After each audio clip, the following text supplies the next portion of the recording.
भागवत अनन्य भक्त श्री चंद्रहास जी महाराज, उनके पावन चरित्र का अपने लोग श्रवण करते हैं। इससे भक्ति बहुत घनीभूत होती है। केरल देश में एक परम मेधावी सुधार्मिक नाम के राजा राज्य करते थे।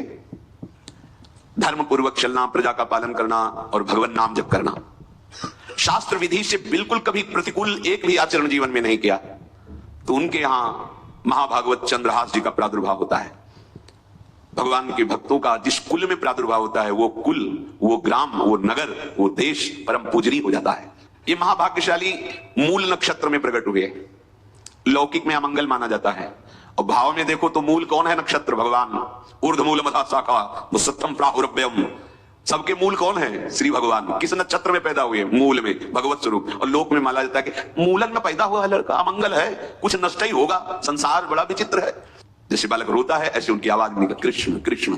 बड़ा आनंद हुआ सुधार्मिक राजा को कि हमारे कोई महाभागवत पधारा है, क्योंकि ये भजन करके पूर्व जन्म में ऐसी भागवती की स्थिति प्राप्त की कि अबोध अवस्था में ही श्रीमुख से कृष्ण नाम निकल रहा है।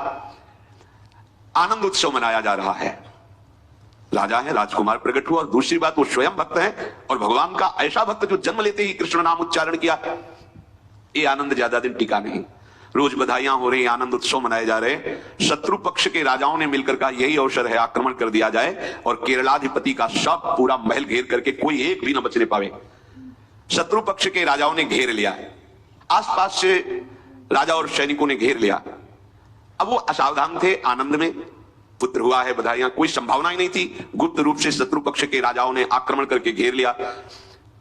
अब राजाओं की कई सेनाएं और इनकी असावधानी पूर्वक आनंदमयी वृत्ति में कोई पहले से पता हो तो तैयारी कर दे। तत्काल आक्रमण को रोकने का प्रयास किया पर असफल रहे। इनके सैनिक भी मारे गए, राजा भी मारे गए, राजमहल को घेर लिया गया, कोई भी एक भी बच के न जाने पावे। तो राजमाता जिनसे चंद्रहास जी का प्रादुर्भाव हुआ था, उन्होंने धाय मां को कहा कि मेरे पुत्र को बचाने में तुम समर्थ हो, मेरे तो प्राण नहीं बचेंगे। अगर ये लोग नहीं मारते तो मैं अपने पति के शव के साथ सती हो जाऊंगी। पहले ऐसी धार्मिक निष्ठा माताओं बहनों में होती थी कि धाय मां ने विचार किया कैसे बचा सकती हूं, आसपास तो सब सैनिक घेरे हुए हैं। तत्काल उसने विचार किया कि अगर हम इनको राजकुमार की तरह ले जाती है तो हमें भी मारा जाएगा और इनको भी मारा जाएगा। देखो कितनी विपत्ति जन्म लेते हैं। कोई प्रश्न कर सकता है कि महाभागवत जिनके घर में प्रकट हो तो वहां धन वैभव सुख संपत्ति बढ़नी चाहिए, यहां तो जन्म से ही जैसे वहां माता पधार गई, ये क्या है?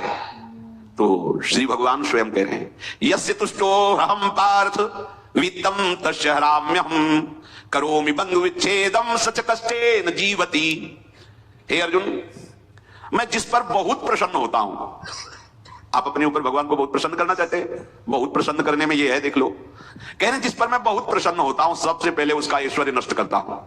फिर क्या करता हूं? फिर बंधु बांधवों का। फिर क्या करता हूं? असाध्य रोग उसके शरीर में। बोले महाराज जी तुम प्रसन्न हुए हो कि पूरे के पूरे नाराज हो गए हो? बोले यही मेरी प्रसन्नता है। क्या? माया का नाश। अब एकमात्र भरोसा केवल भगवान का, दूसरा कोई नहीं। ये सबको पसंद नहीं आएगा। सब तो उस भगवान की भक्ति चाहते हैं कि अगरबत्ती धूपबत्ती तन मन धन सब तेरा, स्वामी क्या लागे मेरा, पर अंदर से कह रहे सब तन मन धन सब मेरा, क्या लागे तेरा। ऐसे तो चलेगी भक्ति। लेकिन कई बार सत्संग में पीछे हिदाम में कहा था कि भगवान को रिझाकर लोक मांगोगे तो चैन से रह लोगे, और अगर उनसे प्यार करने की बात मन में ठानी कि बस मुझे केवल आपकी आंखों में आंखों को मिला करके जीवन व्यतीत करना है, मुझे और कुछ नहीं चाहिए, तो फिर लाडले आपको दुशरिया का कोई आश्रय रहने नहीं देंगे। ध्यान रखना, जितने दुशरिया होंगे तो ये बर्दाश्त हो तो कदम आगे बढ़ावे। बहुत प्रसन्न हो जाओ ठाकुर हम पे, तो कह रहे यस्य तुष्टो राम पार्थ वित्तम तस्य हराम्यहम् करोमि बंधु विच्छेदम सच कष्टेन जीवति। जितनी श्वासें रहेंगी भयंकर कष्ट में उसको व्यतीत करने के लिए दूंगा। ये दंड नहीं है, ये पुरस्कार है। अनंत जन्मों का हिसाब बराबर करके कहीं इसकी वृत्ति मेरे से हट न जाए, ऐसे घेरे में डाल के अखंड चिंतन करवा के सजयति जयति जग उच्चरे जाको करत श्याम सहाई प्रथम वर्णो कृपा क्रम हो विषय मूल गवाई कुल कुटुंब बल वित्त हीनो दीन के दुखदाई आपने को कर लीनो आप ही अपनाई। कह रहे हैं अब मैं वर्णन करता हूं श्याम सुंदर जिस पर कृपा करते हैं उस पर कैसा बर्ताव करते हैं। बोले सबसे पहले उसके विषय भोगों का नाश कर देते हैं। फिर दूसरी कृपा, कोई परिवार का कोई मित्र कोई रिश्ते नातेदार उसकी तरफ देखेगा भी नहीं। फिर ऐसा दुख प्रदान करते हैं कि केवल एक भरोसा रह जाता है, एक भरोसा, एक बल, एक आस विश्वास, बस नाथ आपके सिवा हमारा कोई नहीं। बस वहीं से जो चमत्कार प्रकट होता है, त्रिभुवन में कोई उसकी समानता नहीं कर सकता जिस पर ठाकुर की कृपा है। पर इस कृपा को हजम करने के लिए इसीलिए संत संग किया जाता है कि पहले से वो तैयार कर देते हैं। जैसे आर्मी की ट्रेनिंग होती है ना, ट्रेनिंग के बाद भी बॉर्डर में लगाया जाता है, ऐसे ही संतजन ये ट्रेनिंग देते हैं। अब जो टिके तो टिके, नहीं तो घर बैठे जाके। अगर टिक गया तो गुरु मेहरबान, तो चेला पहलवान, भगवान भी परास्त नहीं कर सकते। उसमें ऐसी सामर्थ्य आ जाती है कि हर प्रभु के द्वारा दिए गए विधान को हंस करके स्वीकार कर लेता है। और ऐसा नहीं कि उसको कष्ट होता है। ये लोक भाषा में भगवान कह रहे हैं सच कष्टेन जीविता, नहीं तो जिस चिदानंद में वो सुख भोगता है वो ब्रह्मा को भी नहीं प्राप्त है, जो भक्त को प्राप्त होता है। भक्त का वैभव दिव्य होता है, चिदानंद में होता है। ये तो पापियों के पास भी वैभव है, रुपया पैसा कुटुंब परिवार। भगवान के दास के पास जो वैभव होता है वो अचिंत्य है, तुम चिंतन भी नहीं कर सकते, ऐसा वैभव होता है। धाय माने एक सेविका का रूप तत्काल लिया, जैसे पोछा झाड़ू लगाने वाले, और कुछ दोने पत्तल डाले, उनके नीचे चंद्रहास जी को डाला, ऊपर से करके ऐसे माथे पे रख के निकले।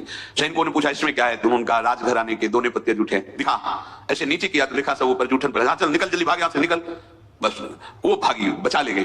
वो कुंतलपुर पहुंची और वहां के जो मंत्री दृष्ट बुद्धि थे उनसे प्रार्थना की कि मैं सेवा कला में बड़ी प्रवीण हूं और ये मेरा पुत्र है, अगर आपकी कृपा हो जाए तो कुछ समय के लिए हम आपकी सेवा में, महल सेवा में रहेंगी और हमारे पुत्र का पालन पोषण हो जाएगा। उनकी परीक्षा ली गई तो राजघराने की सेविका थी, परम प्रवीण थी, पर उन्होंने परिचय नहीं बताया। विधि विधान से राज्य की सेवा में प्रवीण दासी पाकर उसको अच्छा लगा, ठीक है आप रह सकती है।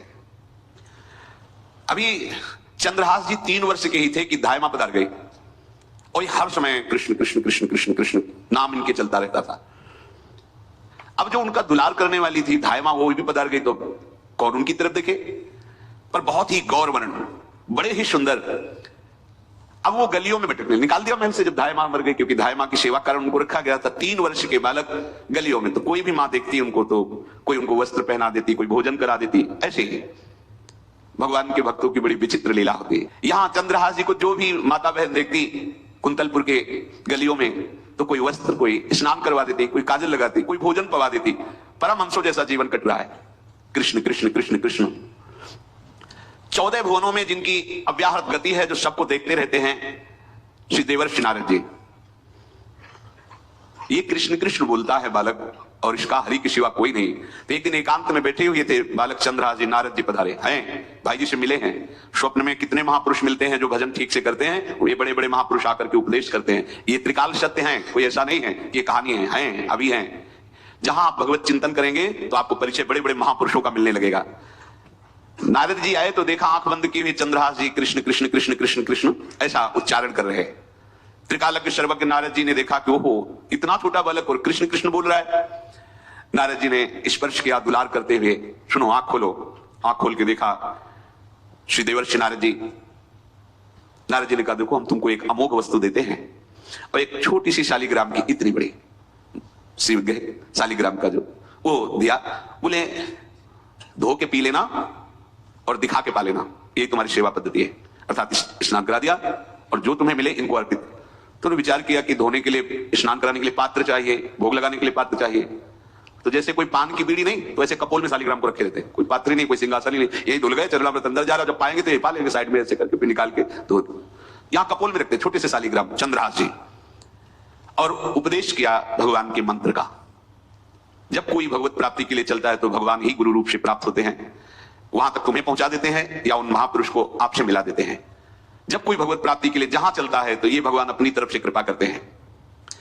ये दृष्ट बुद्धि के जो महल में धायमा ने इनका आश्रय स्वीकार करवाया था, उसके एक पुत्र थे मदन जी, वो बड़े भागवत थे।